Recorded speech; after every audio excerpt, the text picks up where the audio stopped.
Guys, it's Roxanne from RoxanneLynch.com. I know that June is a really big month for a lot of us. It is huge because you know what? It's halfway. It's halfway to Christmas and it's halfway backwards looking to January. Okay, so I want to help you guys to get off the roller coaster, okay? I want you guys to have a steady incline toward the next part, the joy of your business. And there's a few things I want to share with you to help you do that. Especially, like I said, with this being the June. This is your cusp month, I think, more than any other, day of the year. Like the beginning of June, it's like for us up here in Canada, it's springtime. There's so much joy. Okay, so let's jump into this because I know for so many of us, we talk about June as being the very big month, just as big as it is for, the beginning of the first quarter or the beginning of the second quarter or the third quarter or January 1st and hitting your New Year's resolutions, okay?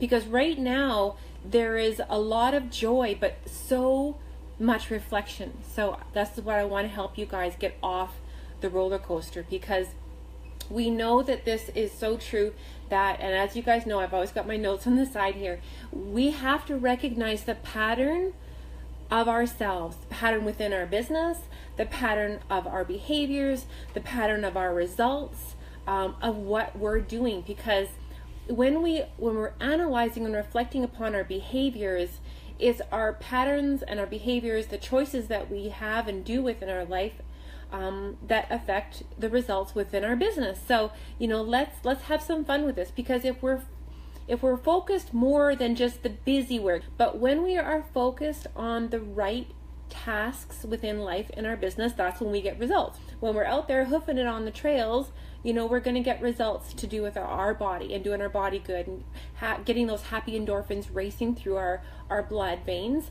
But within our business, it's the same thing. And as we know, whenever we're doing our body good, but we're also doing our business good, our life goals, or financial goals, or whatever it is with our kids, when we track our progress, amazing things happen. So I want to give you some tips to work with the numbers game and playing the numbers. And women, we're pretty big on numbers. You don't even have to be really good at math to appreciate numbers. Maybe we're counting our steps right now. I know my friend Cindy, who always catches the replay, she's counting her steps. My friend Bernetta is doing the same thing, and so am I. So we're also maybe doing some other tracking, because if we have a benchmark, we have to first draw that line in the sand, okay? We need to make the benchmark of this is where we are here and now within our health and our wellness, or maybe it's to do with our business. This is the benchmark of what I'm doing. This is the results I'm getting, what I've received so far in the month of May and April and March and February and January and all those other months.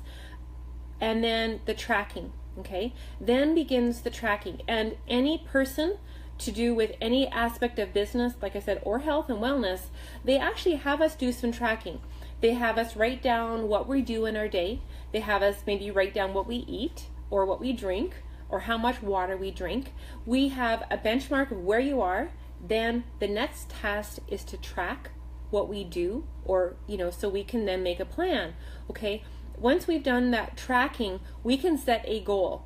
We can be setting goals, but unless we've done the benchmark and done some tracking, it's really hard to work the plan, right? Would this make some sense to you guys? So as you guys come in, definitely, does that make some sense? Make the benchmark, do some tracking, be able to set realistic goals of what we want so we can reflect of what's working and not working, and then we can tweak, okay? Then comes the fun part where we get to tweak and we get to document. And I don't know about you, but I love making lists of paper where I get to write on paper and then scribble it off. Okay, that excites me. Numbers excite me, especially when they're changing in a positive direction. And I know my daily actions of me hitting the keyboard or picking up the phone or writing a blog post, sending out an email, connecting with new women will have a direct correlation of changing those numbers. I have the power, and so do you. So that's what I want to share with you. So we benchmark, we track, we reflect. We've set those goals. Now we get to plan and tweak. and the tracking comes into. Because we know, my girlfriend Tammy shared this earlier in the week with me, what we lack in skills, we can make up by activity and numbers, okay? Then, as we increase our skill, obviously when we're keeping up the activity and the numbers, the exchange is going to happen, okay? Maybe we need to be sending out and connecting with, 15 to 20 new people a day to actually being able to make, 5 to 10 great relationships. Well, pretty soon we're going to get better at knowing who our target market is, who we really need to be connecting with. So we're only having to connect with 10 people, but we're making great connections with 5 to 8. Okay, does that make some sense? Okay, we're going to work some things backwards. We have to know what activities we're doing. We have to know the results we want, and what those desired results that we really want to be able to have within our business. So let's work on some things that we can track, okay? If we know that our main business activities is building our list, that's your first one, is growing your list daily, building new friendships, connections, to build those relationships and communications and conversations. That has to happen first. And then we have to be able to reflect upon those as building our list, and then be able to connect and engage our list, and then sell to our list. Okay, so basically that breaks down to how many connections do we have to make to be able to have how many exposures, and then how many exposures are going to be working into real meaningful conversations and follow-ups. And that's what it's all about. So things that we need to measure, and I actually wrote all this down, so after I do my live video, I'm going to cut and copy all of this and plunk it right into this live video so you guys can steal this. I mean, this is some things that I've dissected. I remember doing a post on this way back in January, and so I can copy this forward, is things we can measure. We can measure how many conversations we have per week. We can measure how many new clients you got today, how many new leads you got today or this week or this month, how many follow-ups come out of those conversations, how many exposures, how many people were you able to share your link with that asked for it, okay? Not just the spammy stuff where you said, hi, my name is so-and-so, have a look at what I'm working with this week, okay? How many followers maybe did you gain to your business page this week? How many new friend requests did you get, and how many did you send out, okay?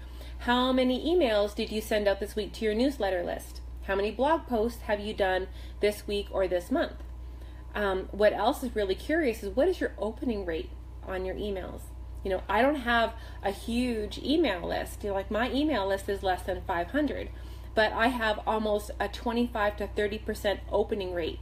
That is good, okay? So like I shared yesterday, less is more.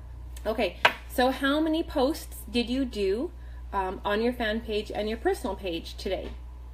And were they highly engaging? Are some to do with uplifting? Are some encouraging and empowering? Are some maybe doing with some training and educational purposes? Those kind of things. So once you've made your targets and your goals, then you get to start working backwards. The winning tip of the day is to, when stuff gets easy, raise the bar. That's when you really are hitting some great momentum and some growth within your business. It's like when this activity gets normal, okay, this is easy for me to, send out 3 emails a week. Well, maybe start building a new email list and start giving out more value, create an ebook, create a lead magnet, create something of value so you can grow your newsletter, and then maybe give them more value. Maybe start sharing something extra special and start marketing to your email list 4 times a week without being spammy and salesy. Remember that 80-20 rule? 20% selling, 80% value. Always give more than you expect. Seek to communicate and have those great conversations before you look for the cash on people's foreheads, right? We know that. Serve before you sell. It's always, we know that our top earners, we know that it's not luck. It's not luck that happens. It is, laboring under the correct knowledge, L-U-C-K. And when we pick those business targets and we do them till they become easy, and then we step up the game again, that is when the magic starts to happen. And the magic lies within you and me. That's the magic, is us, and being able to share from our heart the very goodnesses that we can. Like I shared, I just want to review my notes, make sure I didn't miss anything. So it's just remembering that we have to be able to track our progress. So whether you use a spreadsheet, whether you're like me and you use your notebook and you just take more and more notes and you keep track of who you're talking to, when they told you to follow up with them, when you need to mark things down. I have some big, huge poster boards, like the size of huge pictures in the back room, where I can write down, this is how many newsletters, how many blogs, how many times I had new leads, what kind of free trainings did I share out this week, what kind of goodness did I create when it comes to a new lead magnet or a new cheat sheet or something like that. There's ways that we can share and grow all of these things and track. Tracking is imperative. Do the benchmarks, track where you are, where you start, so you can look back and reflect of how far you've come or where you need to adjust. It's like, building a road with those road guys. They're out there with their lines and they're looking down there. It's like, okay, and then they look behind, making sure that someone's telling them where straight ahead is, but someone's behind them telling them where they've come from. Okay, that's imperative within our business. So that's what I want to share with you guys tonight. I am off to a birthday party, so I'm gonna go finish getting ready for that. You guys have a fabulous Saturday night. I look forward to seeing you guys on the sunny side of life. If you found some value, do let me know what you enjoyed best. I'll talk to you guys later.